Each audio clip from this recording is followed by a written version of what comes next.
पनवा खिया के संयम मारो तार जनवा मिट्टी अरे पागल लई दो अरे पागल बेमाथा अरे पागल बेमाथा के आदमी ये हम मगध में देखले बने बेमाथा के आदमी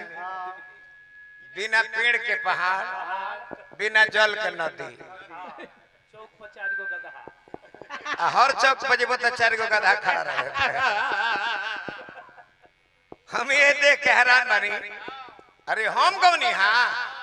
ओकरा पहले तू गौलर लहा भिखारी ठाकुर वाला कि पड़ोसी के थरिया डाली भततर करियो हो लहरिया उठे रहते तो करते जब नरी माई के मंदिर में जाके कहब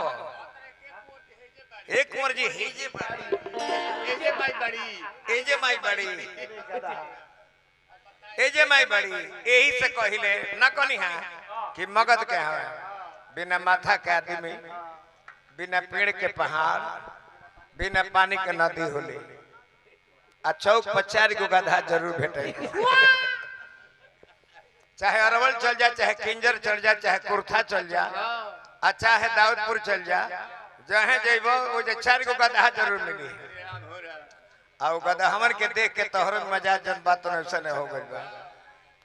हई समाज सुधार तर दारू पी के तले के भाई आके डटल है जे ना चुप करबो बैठ एह लगल गाना गावे कहत जे मरला सिया तू समाज सुधारत नहीं खो समाज के बिगाड़त हे मंच पर शराबी के रोल कैले के का काम बा हे जे रोल कैलू है तो समाज सुधरलू है कि पियकड़ बनवलू हर लोग के अल्लाह ताला तुम्हारे तेरे मर्द हमें जितना मौका बड़े से मेहरारू के लाते लाते मारे ले सब